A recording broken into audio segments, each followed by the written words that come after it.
Our next presenter is Lloyd Carter. The title of my talk was the other D word, the main D word being. Can't hear? Hello, hello. This Here, let me. wrong mic. Yeah, we need that. Let me flick this on. There you go. Everyone hear me? You don't need to talk into it. Just talk right. Okay. The title of my talk is the other D word, the main D word, of course, being drought. And I think Jack thought that I meant that the other D word was dams, which is a good guess, and I could go on about dams for sure. But the D word that I'm talking about is drainage, which is, as a young journalist with Woodward and Bernstein as my heroes, I never had thought that the height of my journalism career would be writing about drainage. But it turns out it's extremely important. Without drainage, when you have desert agriculture, you salt up your land, and the Mesopotamians did it 5,000 years ago, and we're doing it nowadays. About 4,000 tons, 40 railroad cars of salt come into the west side of the valley, and only 1,700 tons leave the valley, mostly through the San Joaquin River. So we have non-sustainable agriculture because we can't, the concept of salt balance. You have to export more of your salts than you bring in, or your crops won't grow. And the solution for the Westlands Water District was actually first proposed in 1955 when they were getting ready. The Bureau of Reclamation was looking at a project to deliver water to the west side of the San Joaquin Valley from Northern California. The price tag of that 1959 earthen canal was $7 million. I won't give you the whole history of Kesterson and stuff, but the current price tag for the Westlands drainage system, original estimate $7 million, current estimate $2.7 billion for 600 growers, which are about 90% mid-sized guys and a few titans. On not only Westlands, but the west side of the valley, the word farmer has lost all meaning. They don't live on their farms. The big players are guys like Stuart Resnick, a billionaire from Beverly Hills.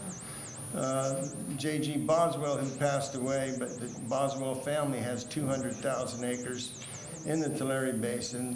Resnick has 200,000 acres. There's an urban developer from Silicon Valley named John Vidovich, who his family partnership has 60,000 acres.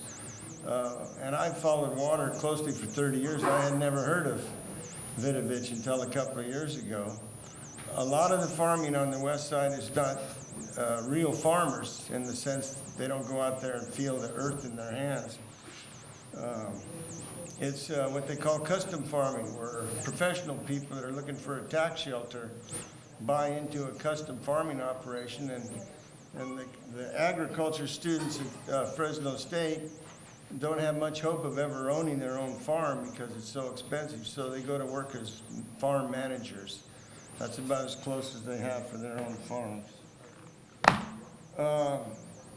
The picture is a lunar landscape. That's an evaporation pond down on Utica Avenue. If you take Highway 41 south, this is one way of getting rid of your tainted drain water, is to evaporate it. And of course, you leave all the salts behind, and this is what you have. The Regional Water Board is supposed to be monitoring these ponds and setting conditions to operate them. I read, and Ken may correct me because he's certainly knowledgeable about this, but your average evaporation pond would last 30 or 40 years. Well, these Tulare Basin ponds now, this one is actually shut down. After I left journalism and started law school, a friend of mine, Patrick Porgins, and I filed a petition with the Regional Water Board challenging all of these ponds in the valley on the west side were being operated with virtually no oversight from the public as to what toxic problems they represented for wildlife. And of course, the primal example is Kesterson. Westlands Water District, because of subterranean clay layers, when they apply irrigation water, the water that goes past the roots hits those clays and backs up to the root zone, and you can't grow food out there. Maybe some highly salt tolerant, but mostly you can't grow anything if your groundwater, shallow groundwater, gets too salty. So they pump it out of the ground and they put it into the San Luis drain, which was a canal that started in Fresno County and ended at Kesterson National Wildlife Refuge. Well, what they did, this is back in the 70s now, they called it Kesterson Reservoir, and it was a facility operated by the Bureau, 1,300 acres of ponds, about 10 miles north of Los Banos in that country up there. It didn't work out. The water that was ponded there killed all the fish that were in the Kesterson ponds. And then it started killing the birds around the pond. This is about 1983.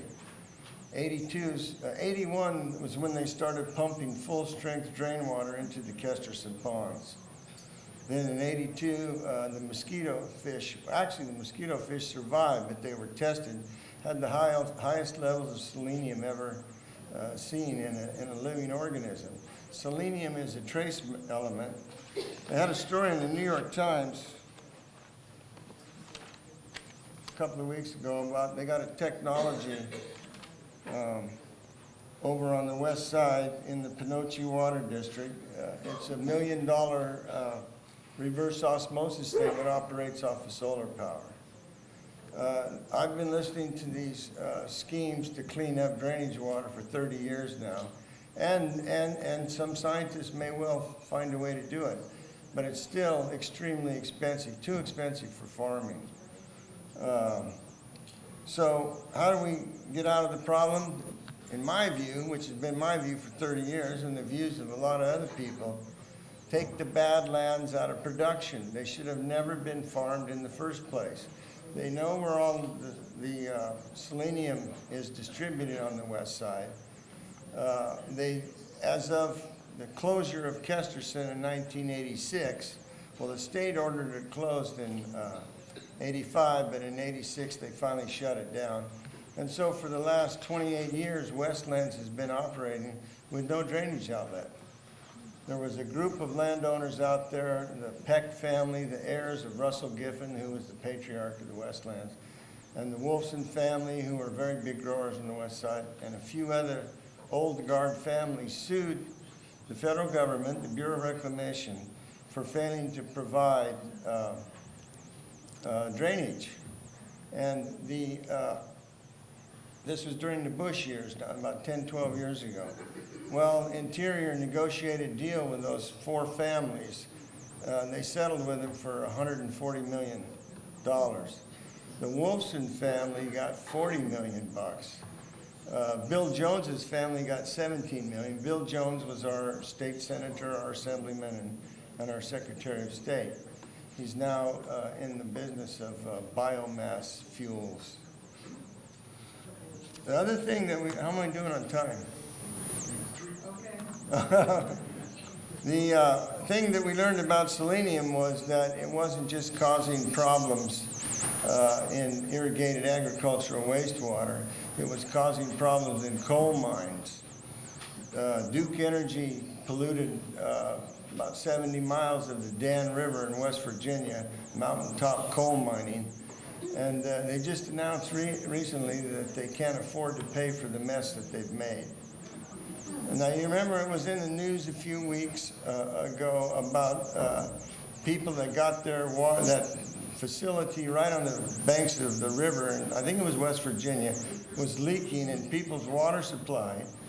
And the response of elected officials was, use your best judgment on whether or not you should drink this water. I mean, it's government in action. The other thing I want to, which is completely off the radar screen, Tulare Lake Drainage District, which is controlled by the Boswell farming interests, has about 3,100 acres of existing ponds. I went down and looked at them in 1984, so they've been operating for 30 years. And eventually these ponds fill up with salt. And so you would think the prudent thing to do was have some kind of a plan of how to dispose of these salts. The Geological Survey said by 2050, we're going to have 310 acres of land 50 feet high of salt. This is a small example here of a picture that I show. Now I want to see if I can, let me see if I can foul this up, Paul. Want to show the next one? No, no, not the next one. Okay, I clicked on it. It's coming. There it is. In the wake of the Westlands catastrophe, some of the irrigation districts to the north of the Westlands, in what they call the Delta Mendota unit, they've been draining into the lower San Joaquin River since 1951, virtually without any policing at all. If you look, now this right here, I can back it up. Let's see if I can do that. Oh.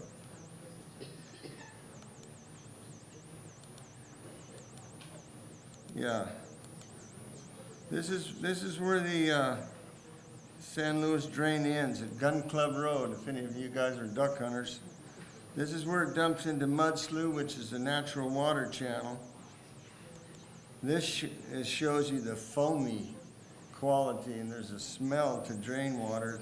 Selenium gives off a sulfurous smell, like rotten eggs. What I wanted to show you, I don't know if anyone caught it. If you look carefully in the picture, there's sheep drinking that full-strength drain water in Mud Slough. Nobody's monitoring that. They halted all of that.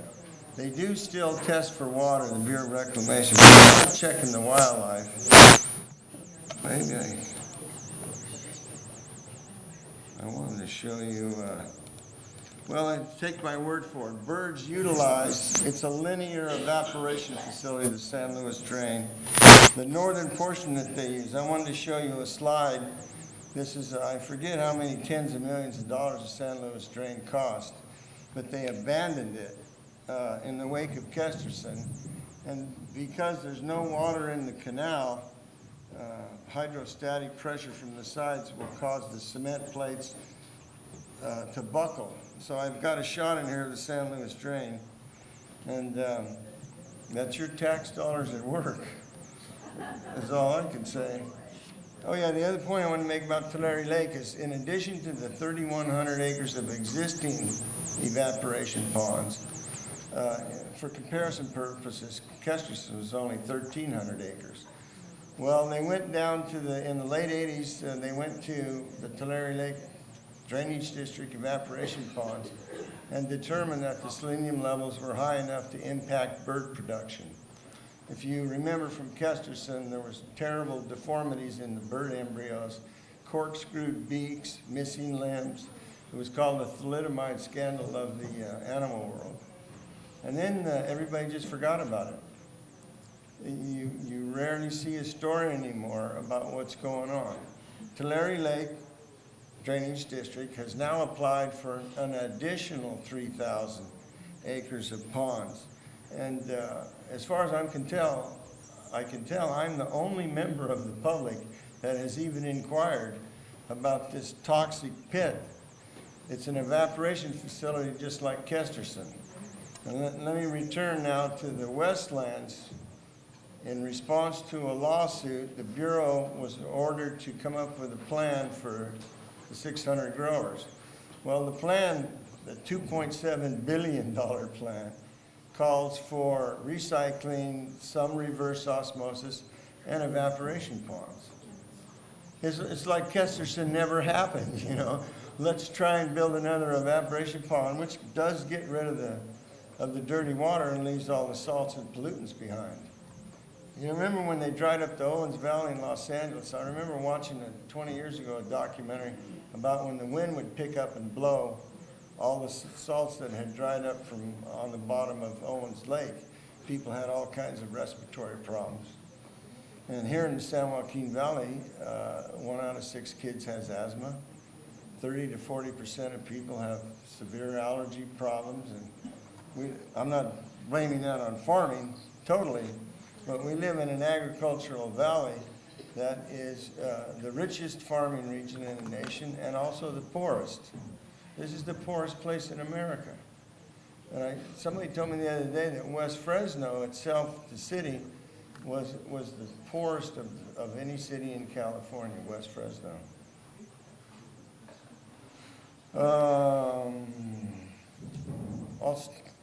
30 seconds, I'll stop. I'll get into pitch. If you want to learn more, go to my website, LloydGCarter.com. If you forget that, just Google Lloyd Carter.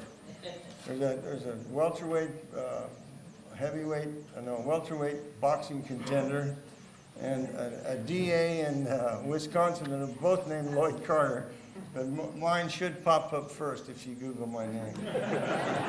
Thank you. Thank you, Lloyd. Thank you very much. Again, we're going to hold off on the questions until Ken Schmidt has had a chance to give his presentation. So Ken Schmidt is from Ken Schmidt and Associates. They are consultants for business, and his presentation will have to do with groundwater and groundwater pumping. I'm going to be talking about groundwater overdraft, and this December 7th of this year, Pearl Harbor Day, will be the 50th year that I've been working in groundwater and in the San Joaquin Valley. So if you stop and think how much groundwater has been overdrafted since I went to work, it's probably 80 to 90 million acre feet of groundwater that's no longer there. It's been overdrafted. I speak real loud if you want me to. I wanted to talk about very briefly, and I'm pretty good usually at giving a 15-minute talk, as to where we started. And in Fresno in about 1880, when they started irrigating, they used all surface water and they waterlogged this area. It means the groundwater came up right almost the surface. This was by about 1900 or 1905. And the way that the shallow groundwater waterlogging problem was cured was by starting to pump groundwater. And then this continued, and certainly following World War II was increased a lot. Now, groundwater overdraft is very simple in looking at a water budget. And what it is you look at the groundwater reservoir as a storage reservoir, and we only have to balance two things: how much surface water comes in, and what is the consumptive use. And the word consumptive use means how much of this water goes up in the air. We call it in our business evapotranspiration. How much of the water goes up in the air and surface water. If these two things are balanced, if we have the amount of surface water coming in to balance the consumptive use, we have stable water levels. If we use too much surface water and not enough groundwater, we waterlog the area. Part of the west side has been waterlogged and is still waterlogged. An area like the Imperial Valley, another waterlogged area. When we pump too much groundwater, the water level goes down and we have overdrafting. We are overdrafting because I'm not an economics professor, but I can tell you because it is the cheapest thing to do. You know, any solution to overdraft costs money, and it is difficult. So in order to balance the groundwater, we have to do two things. We either have to increase the surface water. If we're not going to do that, we have to decrease the consumptive use.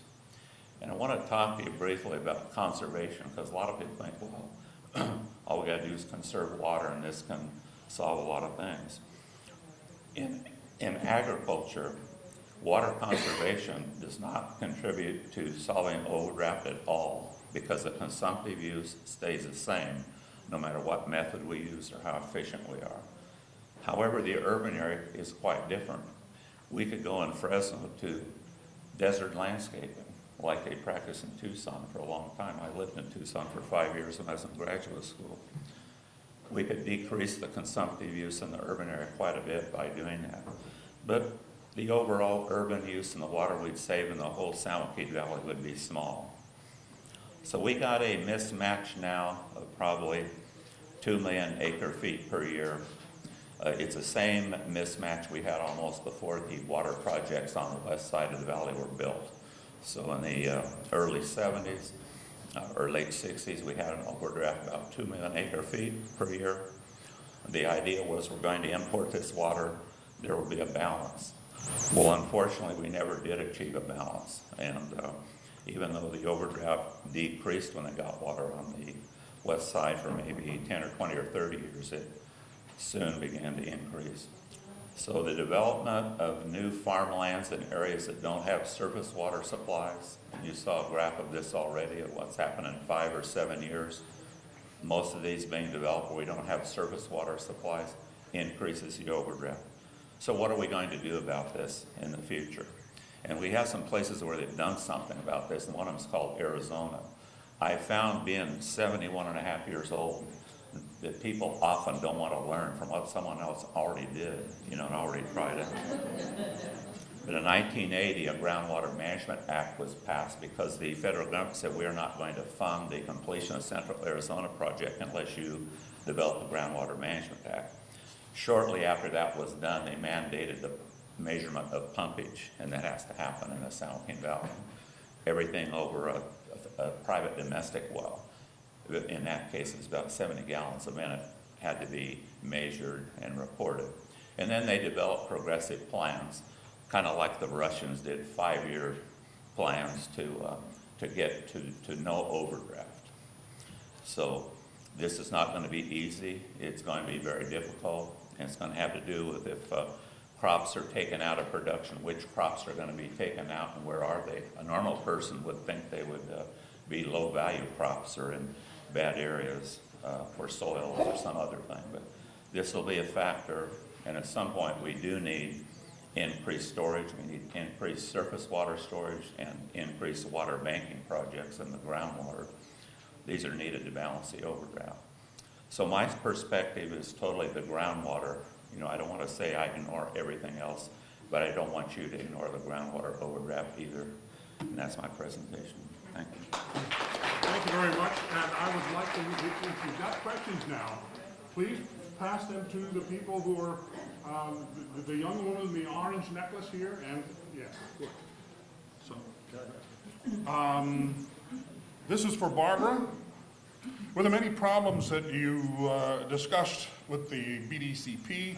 Do you expect this project to be stopped by lawsuits? And another question, I'll piggyback onto that. What do you recommend? Well, right now, what the workshops will be about today is about the public doing effective comments during the comment period. Beyond that, while it's after the public comment period ends, we will go through a reasonable time period when it's evaluated by the federal agencies. And it'll be a good time for us to continue pushing our message out through California. They do read newspapers.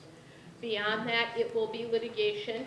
We are also collaborating with groups that are looking at a Washington, D.C. effort right now from within the Delta. So it's going to be all of the above. There are groups that are going to have to lobby. There are going to be groups that have to litigate, and we will continue trying to win the hearts and minds of Californians. And one thing I just want you to look at today, because Lloyd does such a beautiful job explaining about the problems with the drainage impaired lands. We made a map of them, and it shows the degradation in selenium, and it also lays over, which I didn't have time to talk about, Adam Scow will talk about, the drainage impaired lands line up with the Monterey Shale. And you just imagine that we've promised over 5 times the water rights than what's available, going to this big corporate ag that doesn't drain properly, and then let's add fracking on top of that. And that's all I'm saying. So come look at the map. This question is not directed at anyone in particular, so anybody who wants to answer it may. Now, what are the proposed or imagined solutions for existing populations on the west side of the valley during a period of complete shutdown of the west side? This may be the only solution for H2O resource, and they have a big question mark there. Will we have to shut down the west side? Anybody? I'll take that. This happens in human life. Look at after the gold rush. After the gold rush, a lot of towns that were boom went bust, and they are ghost towns today. There isn't any particular reason God wants people to be on the west side. It's a worthless desert. Let me correct that. It's not a worthless, it's a huge engine for food production, but it started out as a desert. And I believe that agriculture on the west side is not sustainable because they're not solving their salt problem.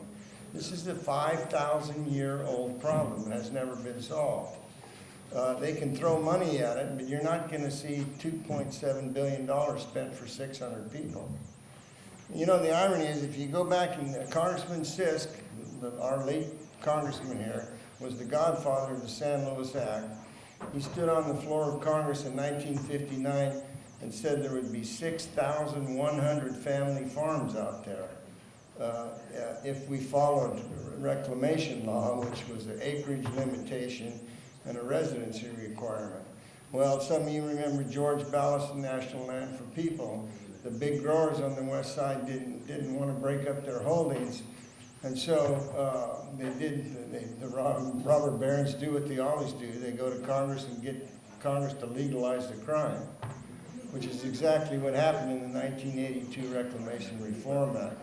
They eliminated the residency requirement, and they boosted the per person up to 960 acres. So you could count your wife, your children. There's people today on the west side that are going to college somewhere. Their parents are farming, and the parents can use that kid off to college for another 960 acres of cheap water. I don't know if I answered the question, but it was a good rant. Barbara, go ahead. We believe wholeheartedly that to keep as much agriculture production in California as possible, that the Westlands Water District needs to be retired. One of the slides I didn't show you was of the Westlands solar farm. We think that's a great way to buy them out and make clean energy for California. And, you know, these dark purple sections, come look at the map. These are the drainage impaired lands. They don't all just line up with Westlands. It makes sense to us throughout the valley that these darkest purple sections probably need to be retired. And a lot of those areas may be retired voluntarily to some degree by the drought this summer, but they will come back just as soon as there's enough rain or enough snow in the mountains to allow them to continue to grow again. But what Barbara mentioned about them lining up with fracking may give you a clue as to what their long-range planning is. Yeah, at one point, Westlands Water District is currently negotiating in secret with the Department of Interior to find a resolution for the unsolvable drainage problem.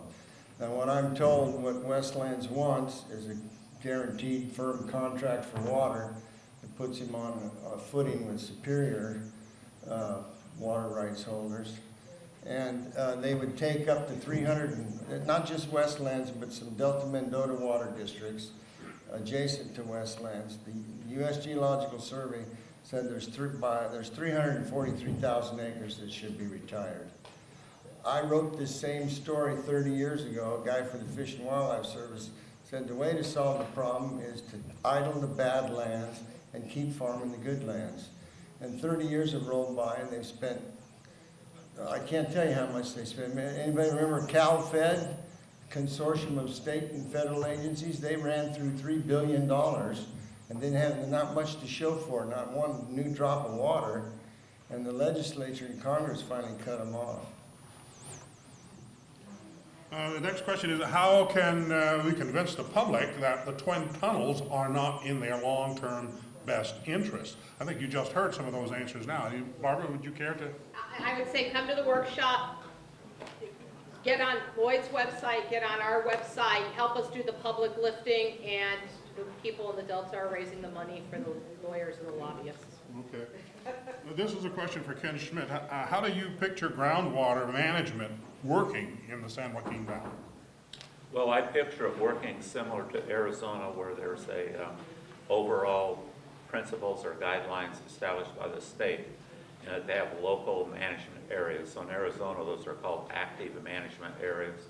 Here, they've been set up more or less for other reasons, like Tule Lake Basin area, Cahuilla area, Fresno, Madera. So I think that's the way that will work. Okay. And another question, why not convert West Side to solar farms? actually, somebody is actually doing that already. But, anybody? Well, yeah, they're considering solar, which I think is a great idea. What Westlands also wants to do, though, is have the public, at public expense, build those high power voltage, those big towers, build that thing out to where their solar farm. But it sounds like a big project, and there's certainly plenty of sun out there to make it go.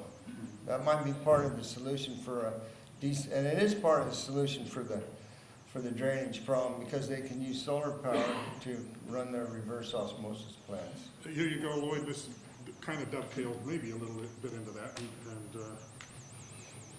Well, it says, did not the original design for federal funds for the San Luis unit, Westlands, include a diversified economy, other sources of employment and development besides farming?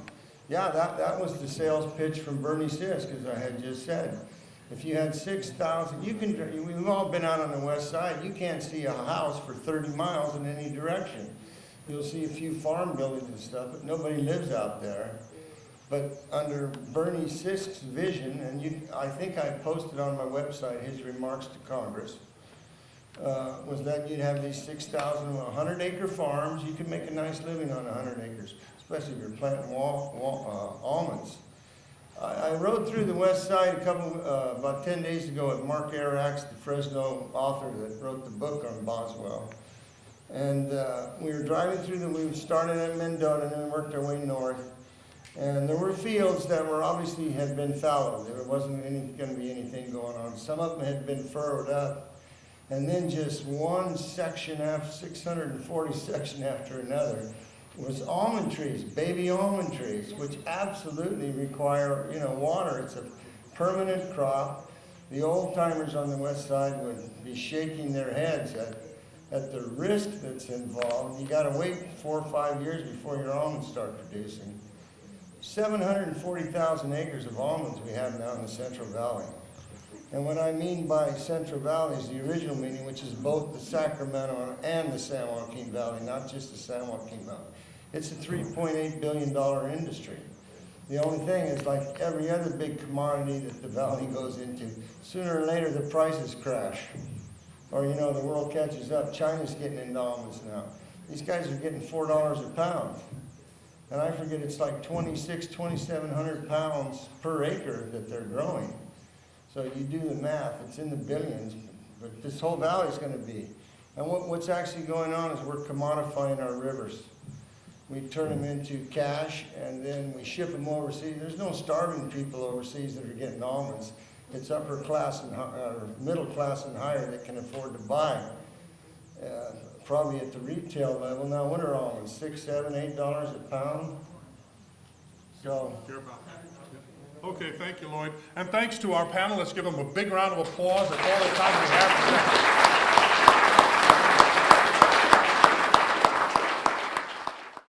And these are kind of difficult words to wrap your mind around. We'll note here that this is not, it doesn't say create new water supply. It says reliability, which I define as creating more water for existing users. And then it also talks about operational flexibility, which I read as increasing conveyance that will allow water to move around better. And these two things are very different concepts of creating water for existing users, which would mean existing canals, and then conveyance, which would mean creating new users, like municipal users in different parts of the state. The second goal of the dam would be to enhance water temperature and flow conditions in the river to benefit salmon reintroduction. There's no discussion of this in the San Joaquin River Restoration Program. I've been involved with that program for 7 years, and reading this new feasibility study, this is the first I've ever heard of creating a dam for the benefit of that restoration project. And I think farmers and environmentalists alike would not spend billions to attain those goals from a dam. So, in this report, the most significant thing that I saw, and I just read this week, but it looks like 2/3 of the benefits of the dam would be attributed to enhanced water supply, enhanced water temperatures for salmon, improved water quality, and improved recreational. So I think everyone in the state's on the same page. We want new water. We don't want new recreation and all these other things that it says it's going to promote. So I'm trying to, in this presentation, to talk about the benefits specifically to the water supply created by this new dam. So the first question we ask is, where will all this water come from, and how do you get water from a dry river? Over the last 70 years, the San Joaquin River has run dry for 70 miles just west of Fresno in all but a few years. In these few years, we get floods and spills. And one thing that wasn't factored into this original assessment is the actual restoration program itself. When you release water into the river channel, you create more capacity behind the dam. And for my estimates, that capacity that's created from restoration will eliminate those floods and spills in most all the years. So if we're not trying to capture the floods and spills, what are we going after? We're going after these 100-year statistical floods. And banking on these 100-year floods is a very risky and uncertain endeavor. Mother Nature is in charge of this side of that equation, and it could be that it's 100 years before you start seeing the first inputs to that new dam, other than the water that's transferred from Millerton up higher to the new dam. Another thing that the report talked about is climate change, and it said that climate change impacts over the time that we're planning for this dam might be decreasing water supplies by 10%. That's 180,000 acre feet reduced from the existing supply. And when we're talking about 76,000 new acre feet, we have a negative number there, and I don't know if that's been resolved, but I want to look more into that. On the other side of the equation, we have risks and uncertainty of man-made factors in this new water supply development. And those factors are tied to the pumping operations in the Delta and the construction of the peripheral canal, the construction of the new Trans-Valley Canal below Porterville. So if you follow all this news and what we heard from the first panel, wow, there's a lot of uncertainty in the man-made infrastructure in California right now. So I would say that's just as uncertain as the 100-year flood capture that we're hoping for. Really briefly, I'd like to share my experiences with the actual planning process. This started in 2004. They had a scoping meeting up in Millerton. We questioned why they were spending tens of millions of dollars doing geological investigations before we had ever done any supply-based cost-benefit analysis. We got no answer. In 2005, they released some numbers, and we questioned whether the new water created would actually be cost-effective, because they haven't factored in any costs for mitigation for the project, the cost for acquiring the power facilities that would be drowned out, or the replacement power costs. And back then we were saying, well, if we're going to lose 216 gigawatt hours a year of power, how are we going to regenerate it cleanly? And we were thinking solar. And we kind of calculated that a third of the valley portion of Fresno County would have to be covered in solar panels to offset that clean power loss. And some of that loss is actually being reincorporated into the project in the newest release. So we waited a little bit longer. 2008, they released their first cost-benefit analysis. And this new project magically increased the water supply estimates up to 240,000 acre feet. And we couldn't figure that out. We said, how did that happen? And the cost-benefit analysis at that level was 1.04. So for every dollar we put in, we get 4 cents back on the dollar. And I'm surprised that allowed the project to go forward. And the big point here that we found in 2008 is, even with the release of that assessment, they hadn't yet calculated in the losses of storage attributable to the San Joaquin River Restoration Program. We thought that would have been in there. They said, well, because it hasn't been adopted officially and the program hasn't given out a number, we haven't even considered that in our cost-benefit assessment. This average number is somewhere near 375,000 acre feet released to the river each year. So that would essentially come up with a negative 135,000 acre feet as a result of the dam planning process. We thought that would shut it down, but it didn't. And when we looked a little bit further into this, it turns out the people that were planning the restoration program were the same consultants that were planning the cost-benefit analysis, and the two were never justified, and it was never included. So we just thought it was a pointless report, and they said, well, we're going to revise this and come back. 6 years later, it's 2 months ago, in March of 2014, they just released their first formal feasibility plan for the project. The cost increased to $2.6 billion, and the new cost-benefit ratio was 3.03. So and then the amount of new water supply was reduced to 76,000 acre-feet. So we saw half the water generated, a tripling of the benefits to Californians, and a tripling of the cost. And like I said earlier, the new water supply generated from this project, even though the project has a $3 return on a dollar investment, the water supply benefits alone were only 39 cents to the dollar. And this is something that doesn't get advertised. We heard about the 40,000-page document from Barbara. Temperance Flat only has about 600 pages, and the data in those 600 pages could really be boiled down to maybe 10 pages. So it's a very different planning process. The next big question we must ask is, who will get the water? The government's seeking private investment partners to complete the dam project. This would appear to create new beneficiaries for the new water created. And this is kind of contrary to the concept that the existing users will have more reliability. The new water created, according to the plan, is estimated conservatively to be up to $2,400 per acre foot. And from what we heard earlier, we know that farming isn't very viable in the valley beyond $350, maybe $500 an acre foot in a drought. So so it kind of becomes more clear that this dam is being planned for new municipal and industrial supplies. So why build a dam that would to provide municipal water if that water could be purchased from the Delta? Well, I think the concept is that Temperance Flat would be more reliable for municipal supplies. This makes sense to developers and investors, but not to the public, who will be subsidizing that water at the tune of 71 cents on the dollar. So,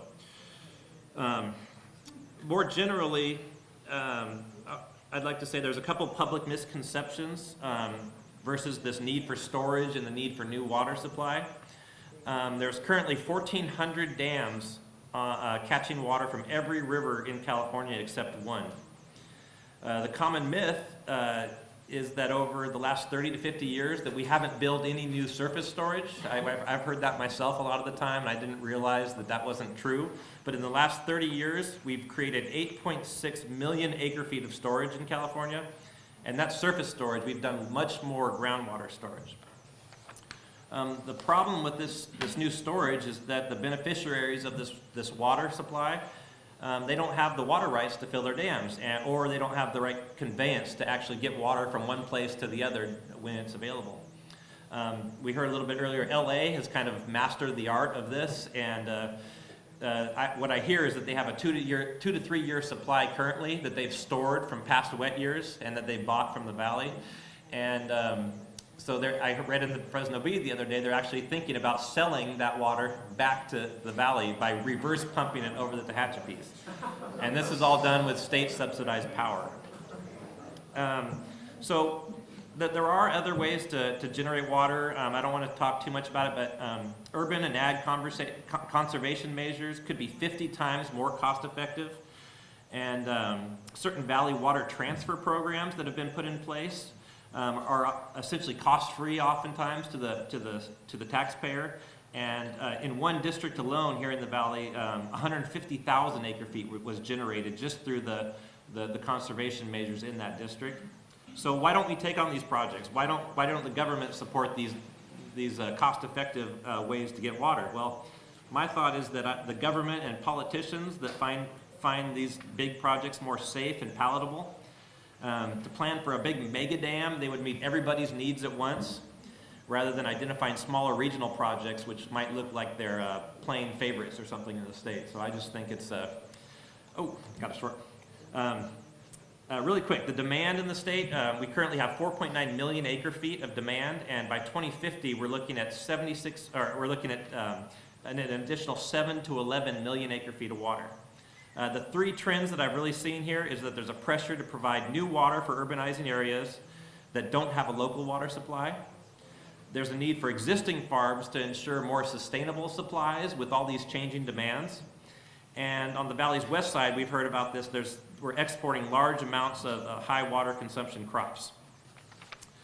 One more point, I'm almost out of time, but one more point is that this year we have 0 ag deliveries scheduled out of Millerton Lake to agricultural users. But because in a drought, when you convert or transfer water to a municipal supply, state health and safety regulations kick in and say that 60% of the water supply allocated to those urban areas is firm, and it's been hardened and it stays intact. So this year we're delivering out of the Millerton Lake. All deliveries to municipal are reduced, but they're still going through. So we've had a lot of water transferred from Millerton to urban uses in the last 10 years. People haven't really noticed it, but this is the first time I think we're really seeing that impact. When you transfer to urban and municipal use, it hardens that supply, and instead of all those class 1 contractors that would have had a reduced amount of water, they're getting 0. And this is important for the smaller farms. They might lose their farm in this kind of scenario. So I'll just leave it there, and I can answer questions later. We now go to Colleen Sisk of the Winnemem-Wintu tribe, Native Americans, to talk about the raising of Shasta Dam. Estam Chalit Ukawin Elui Winnemem-Wintu Waiwaka Ukawin Puyum Puyuk. It's like my people are from the McLeod River that comes off of the Mount Shasta, and our river runs down to the delta, to the estuaries, to the ocean, and the fish run up it, are supposed to run up it. You know, we were here when California became a state, and we were here when the farms started popping up everywhere. We were here when the bright ideas to convert and divert water and to build dams, and they flooded our homelands. We go to the spring of Mount Shasta and we sing to that water. That water comes all the way down to the ocean and goes out, and it brings in the fish and all of the goodness for that. You know, right now we're wondering if anybody in the state or the country really knows how much water are we contaminating every day, every year. Do you know how much water is being contaminated? And I think there is an answer to that, but we're not privy, because there is Crystal Geyser on Mount Shasta who's trying to tap into a lava tube to take unlimited amounts of water off of Mount Shasta to bottle it for the public, because the public really needs bottled water. You know, they really have to have that at the expense. And so they have a figure of how much water they're going to be able to bottle, and in the final result will be 4 lines off of the mountain to be bottling. But they also have a figure of how much wastewater or toxic water will be generated from taking pristine water that's all drinkable and converting it, half of it into bottled water and the other half into contaminated, toxic. They're going to have to build a sewage plant, which Mount Shasta really likes because, you know, that's what they need. And it's going to bring them 60 jobs. And jobs are a big, big thing here in California. Everybody does anything for jobs. And so 60 jobs, millions of gallons of water to be contaminated, to add to the contaminated water systems. And I'm thinking this plan is bringing, are we ready? Okay. Bringing 2 fracking mines. Do we have the capacity of water systems in California to handle 2 more fracking mines? Do we have enough water to contaminate that much more water? Do we know that? Shouldn't we know that? We feel that it's important to look around the world what's happening to water and what's happening to our salmon and our fish. In Mauna Kea in Hawaii is the tallest mountain in the world, and its Lake Waial is drying up. There are many things that are drying up all around. The spring on Mount Shasta, if you didn't know it, it's dried up 2 years in a row now. Where do you think this water comes from that everybody's fighting over in the delta and in the tunnels and coming down this way? Where do you think that comes from? The jobs that need to be thought about that are not there and have not been there for centuries are the jobs that we used to do, that the beavers used to do, that the wolves used to do. And it's in the high mountain meadows, creating sponges where they absorb the waters to be trickled down through the summertime. We have always had droughts. Drought is a good thing. It changes things. It makes people different. It makes us appreciate. But in the old days, when there were no dams and there were no pipes, how did we know there was a drought? How did we know that? Because the rivers still flow. When they're coming up from the springs, they're coming off the mountain, they're coming out of the lava tubes, they're still flowing, right?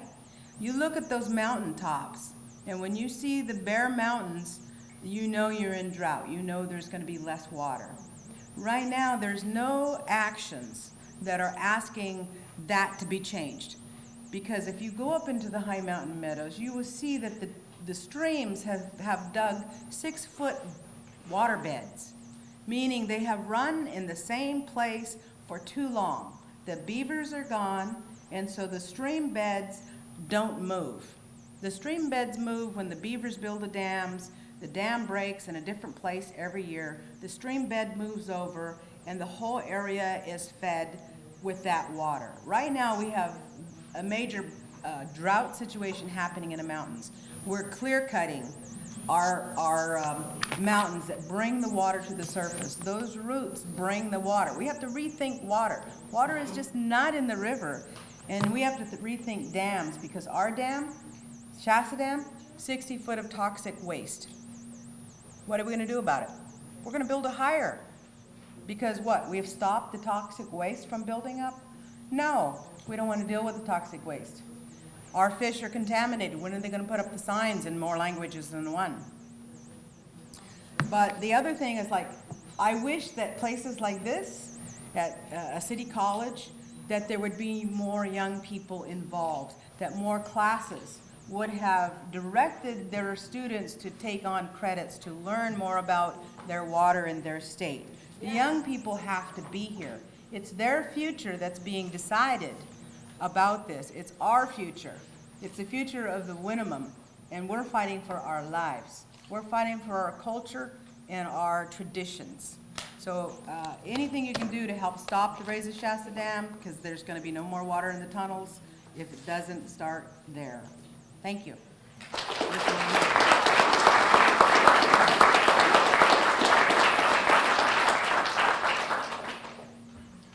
Adam Scow.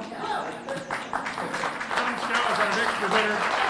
Adam's with Food and Water Watch, and he's going to talk about fracking and its effects on groundwater. Great, well, thank you for being here. Thank you for having me. I have a few things to say about all of this, and I hope to leave you somewhat inspired and ready to join this fight and not go home and depressed saying there's nothing we can do about it, because then we will surely lose if that happens. So you can evaluate me on that basis. About me, I'm Adam Scow. I'm the California Director of Food and Water Watch. I am originally from Fresno. I used to play in the Fresno City College Orchestra and rehearse down the hallway. And you can hate me because I left Fresno, but I'm coming back more and more now. The water has brought me back. Didn't predict that, but I guess that's how life goes, the water cycle. At Food and Water Watch, we've been working to protect water and fight for water as a human right, and to defeat privatization of water in all of its forms. And we do that primarily by coalition building, grassroots organizing. We're headquartered in DC. We have 16 field offices. We have an office in Oakland, where I'm based, and we have an LA office as well. We've had a good amount of success, despite being only in operation for about 9 years now, because what we've found to be true is that the way we win these fights is to build coalitions of people across different interest groups who don't always fall into the left-right camp that the media tries to paint us in. One of the reasons my executive director, Winona Howder, started Food and Water Watch is because she knows that food and water are things that bring us together, in spite of all the things that are out there to divide us. And when we unite on these issues, we can win real victories, including stopping the tunnels, and yes, even defeating fracking, as hard as that's going to be. So About fracking, Monterey Shale. How many people here know what fracking is already? So, very good. All right. Well, you know that the oil companies are looking at a rock formation that stretches from LA to the Bay Area, containing an estimated 13 billion barrels of recoverable oil. They've never been able to really get it. The geology is difficult. We're right on a fault line there. It's deep oil. And now armed with these new technologies of fracking, acidizing, where they're taking high volumes of high concentration hydrochloric acid and dissolving everything in sight, or they're boiling water called cyclic steam to scorch the earth and get the oil to move. They have all sorts of crazy, wasteful ways to try to get this last pool of oil. Because there's a water conference, I'm going to start by talking about fracking's impacts on water.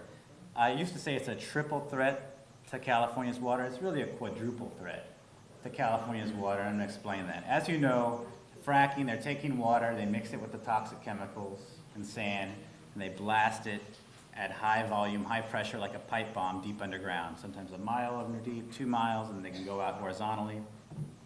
So the first impact is actually taking fresh water and mixing it with toxic chemicals. It's not just the groundwater, it's on the front end. And Tom Franz is right there, farmer in Shafter, who's been documenting, he's a famous guy, doing great work, documenting these oil companies hooking up to the canal in some cases, sometimes buying water from other farmers, and doing that in the midst of this drought. And they're willing to pay a lot of money for it. Second impact is the groundwater. We have well casing failures all the time. These wells are made out of cement. Guess what? You guys know this, cement breaks. Cement well failure was the cause of the BP oil spill in the Gulf of Mexico. So the industry itself admits that the wells fail 5% of the time immediately after fracking, and after time, those rates increase. It's kind of common sense.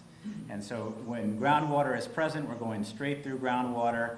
If the well is compromised, there's a risk of contamination, and because you're piercing the aquifer, as Tom explained to me, there's a risk of everything that else, all the other pollution on the ground dumping down in the aquifer. So that's the second thing. The third threat is all that toxic water you dumped into the well comes back up poisoned. What do you do with it? Well, basically there's two things they've mostly been doing with it. The old days, and this continues, is they dump it into a pit, an unlined pit, and this is still being documented in Kern County and places around California, and that there was a risk of seepage in the groundwater, and that's happened, and that's polluted some farms, that's put an orchard out of business. And that continues today. We just had a group of people photograph some of these pits down there. The other thing they're doing is they're injecting it into other wells, injection wells deep underground, and just letting it sit there in a cement well, and guess what? That causes earthquakes. That's been documented and confirmed by the United States Geological Survey, pretty much every government around the world where we have oil and gas extraction, and because of all the oil and gas drilling in Oklahoma, they are now on par with California for small, mid-sized earthquakes. It's been confirmed. A tripling of earthquakes in the Midwest and Ohio, where they've never had earthquakes. And here in California, most of the water in injection wells, including a project from Chevron in Coalinga, is right on the San Andreas Fault. So that's another threat. The fourth threat is the effect of dumping all of this carbon dioxide and methane, the most potent greenhouse gas, into the atmosphere, continuing to worsen and heat the planet, and that's effect on our climate and our weather, and our impact to do business in this state as we are been used to doing it. What I'm saying is that we're going to have more droughts, more erratic weather. This has already been documented. And if you're going to take all that oil, you're going to burn it, you're going to release all this methane, you're going to take it to refineries in Southern California and the Bay Area and have a toxic impact on the communities living around there. It's going to make it worse for all of us. And clean water and a healthy climate is not just some environmental goal for the sake of an environmental goal. It is actually the foundation for our economy and our standard of living. And I think more people are getting that because it's not just an environmental fight for the sake of environmentalism. So those are the 4 big threats to fracking. I do want to talk about jobs for a second and energy policy as well, because that is a big question we have to start dealing with. So, well, first thing about this oil, maybe 13 billion barrels, maybe 10 billion barrels. It sounds like a lot. As you guys know, oil and gas, exploration, sales, these are on international markets. And the biggest demand, the highest price for oil and gas these days is coming from where? China and Asia and India and some places in South America. And indeed, we've already seen a rise of oil exports out of California, and the United States is poised to become both a net exporter of oil and natural gas. Natural gas isn't there yet because they haven't built all the liquefied natural gas terminals that they want to build on the Oregon coast and on the East Coast. So that's the first thing. The second thing is, well, let's say it wasn't exported. Let's say we kept that oil for domestic consumption in the United States. At our current rate of consumption of oil in the United States, 13 billion barrels is about 2 years worth of oil. About 2 years worth of oil. And what about all these jobs and economic impacts? Well, most of this Monterey Shale is where in California? It's in Kern County, about 2/3 to 3/4 of the untapped oil reserves, and where the fracking has already begun on the big oil fields. 3 of the biggest oil fields in the nation are in Kern County.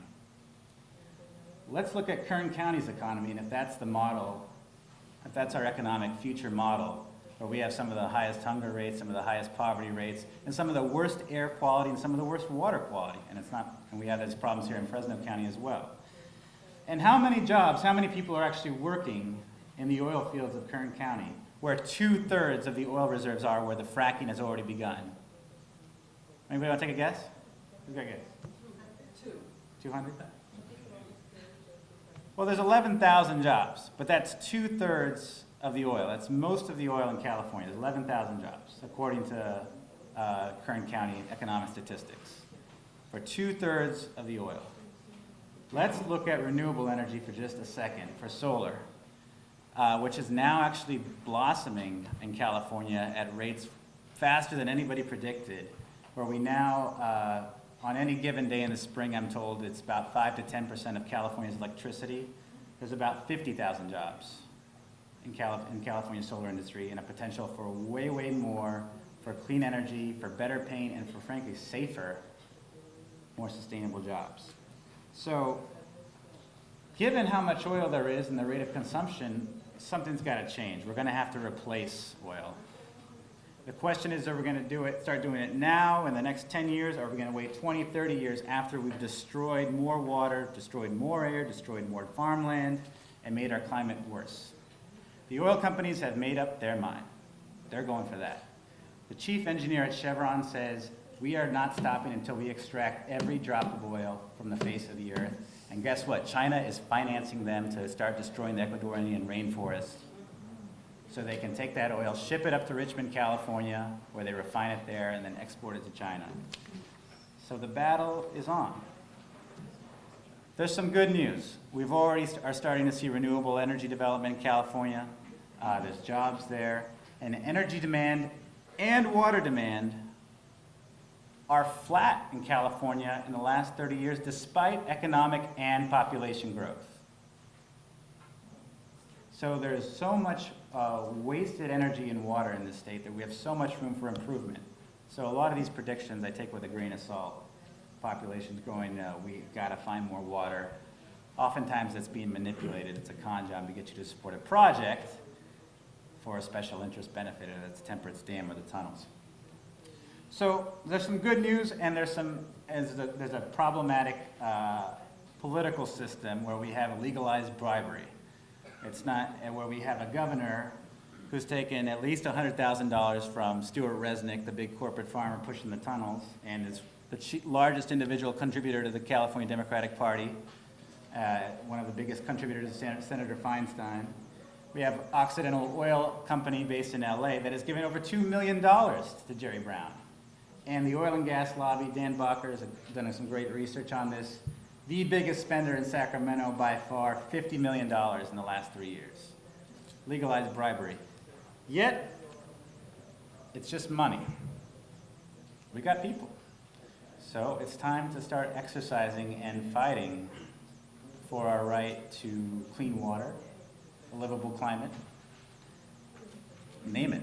We got to fight for it, 'cause otherwise they will take it away from us. So a little bit about the campaign.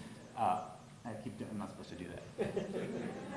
We have a statewide coalition, Californians Against Fracking, 160 member groups, 170 member groups around the state, working to put an end to fracking. We are putting the bar high. We are saying, let's ban fracking. People say you'll never be able to do that.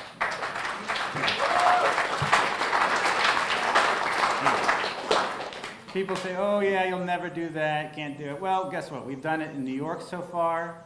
We've held the line in England, in France, where the companies are trying to get in there. Vermont has banned fracking. We have a moratorium in Maryland. And now in California, we are making progress, real progress, where cities and counties are stepping up. San Benito County, just across the way, is now undertaking a ballot initiative to ban fracking in their county. Santa Barbara County is doing the same thing. They just collected 20,000 signatures in an all-volunteer effort in 3.5 weeks to put a measure on the November ballot. We have gotten the LA City Council to unanimously advance an indefinite moratorium in the city of LA, where oil and gas companies are fracking in low-income communities in their backyards, threatening their health. So this can be done. We just banned it in Beverly Hills, too. We became the first city to ban fracking. And, you know, people say, oh, this is a NIMBY issue. You're right, it is a NIMBY issue, but it's not in anybody's backyard, and it shouldn't be in anybody's backyard anywhere in the world. So we don't need to, like, philosophically beat ourselves up. Oh, is this a NIMBY? How do I feel? No, we need to stop this everywhere, and we need organizing efforts everywhere, including here in Fresno County, so that's why I'm just so tickled that you have Fresno Against Fracking. And everybody should get involved and join Fresno Against Fracking to support the effort here, because it's very important. Especially very important here in the Central Valley. You know, because people say, oh yeah, you anti-frackers, you're just a bunch of enviros from LA and the Bay Area. It's just a lefty enviro issue. And we know that's not true. In fact, most of our strongest allies are from rural, sometimes traditionally conservative people in Pennsylvania, West Virginia. They know better. And so when we actually start talking to people in a real way about what we really want in the future of this valley or this state, we find a lot of common ground. So I can encourage you guys to continue to do that. We also have some other efforts going on. We've gotten 150 farmers to sign a letter calling on Governor Brown that was spearheaded by Tom to place a moratorium on fracking. We've gotten 150 chefs to do that. We want to get more, so if you want to join that effort. We're going to start, we have a local elected officials letter to Jerry Brown, so we have local elected officials here. If you know local elected officials, I got to wrap it up. And we're also going to start a Latino group against fracking. Latinos are becoming a growing political force, and the League of United Latin American Citizens has come out for a ban on fracking. They're going to renew that next weekend at their statewide convention in Long Beach. So many good things are happening, and what was previously thought to was impossible is now possible. So please join us. Help us win all these fights. We can't do it without you. There's no heroes. Together, it's a community effort, and we'll win, and then we'll celebrate.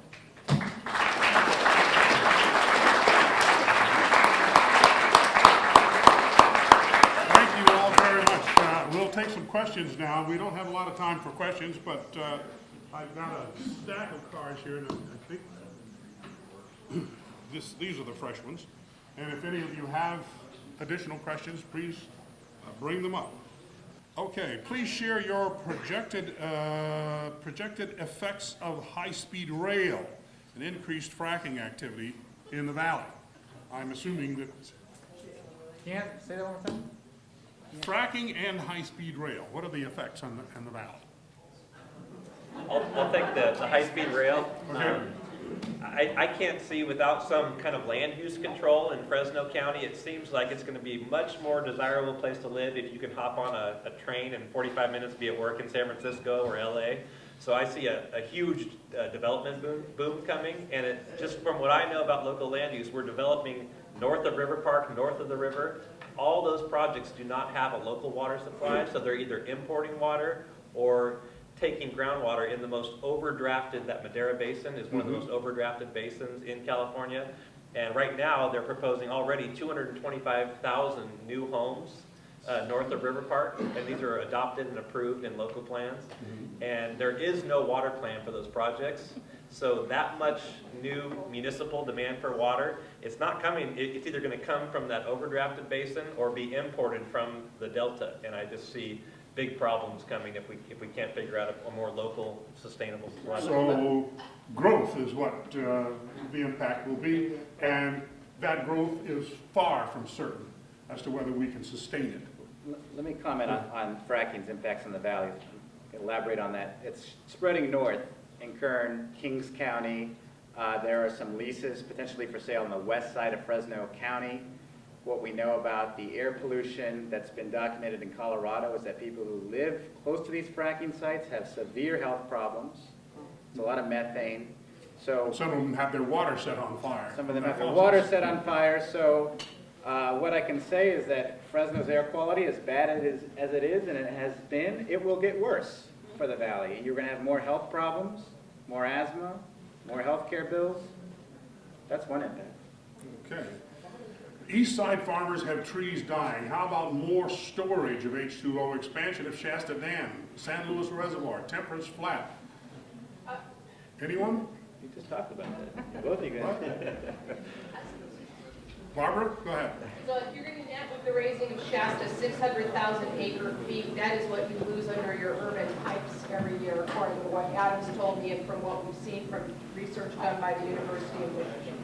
You will not net enough water from these projects to solve the problem. You've got to move towards new technologies that get water back underground and put more water in the system.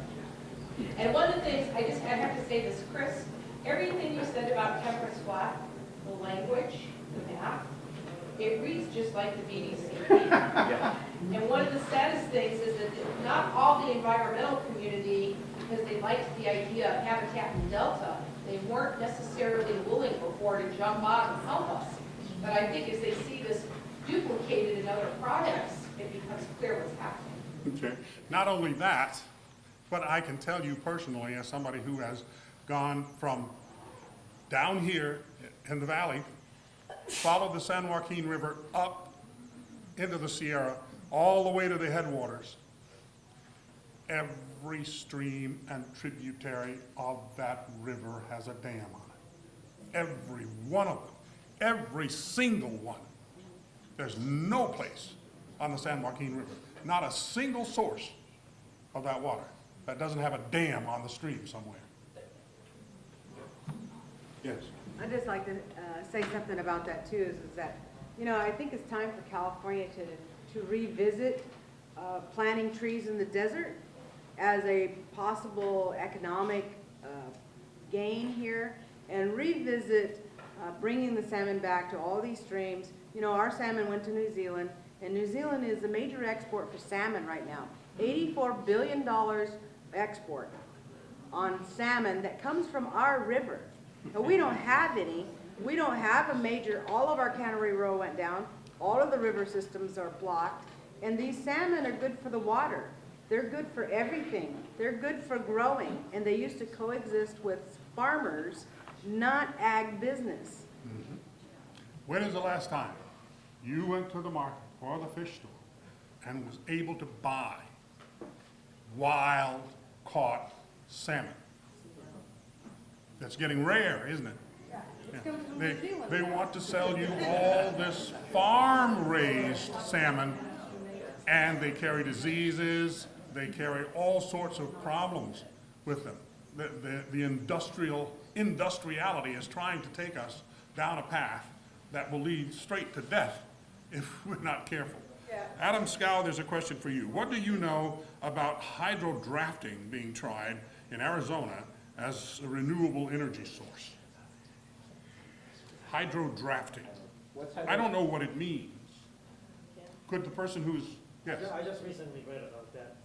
Basically, it's, I don't know the entire science about it, but it's basically you've got a huge funnel, and then they have water droplets coming in the top, which sort of primes the drafting air through the tunnel, and then it goes through turbines, and apparently. Oh, and the force of the water going through No, the the narrow? force of the air.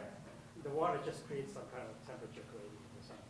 Oh, so there's a Venturi effect. Yeah, It yeah, draws the air in. So they draw When the air water down. runs through, No, it no, draws. no, the water draws the air down, and then it runs through these turbines, which generate electricity. Apparently, that's being tried in Arizona. It's experimental. As a way to generate power?